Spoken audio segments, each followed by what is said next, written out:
Kompiuterinė tomografija tai vienas pažangiausių ir tiksliausių diagnostikos metodų sveikatos priežiūroje. Šis tyrimas leidžia detaliai įvertinti vidaus organų, kaulų, minkštųjų audinių ir nervų sistemos būklę, padėdamas tiksliai nustatyti diagnozę ir parinkti tinkamą gydymą.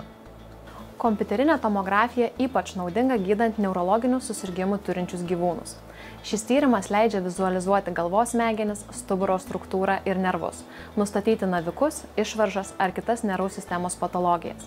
Taip pat kompiuterinis tomografas ypatingai naudingas onkologijoje, nustatant tiek kaulų, tiek vidaus organų auglius ir įgalina aptikti metastazes. Tai svarbus įrankis leidžiantis mums greitai ir tiksliai identifikuoti problemą bei užtikrinti efektyvų gydymą. Kompiuterinio tomografo tyrimas yra visiškai neskausminga procedūra, atliekama su sedacija ir trunkanti vos kelias minutės.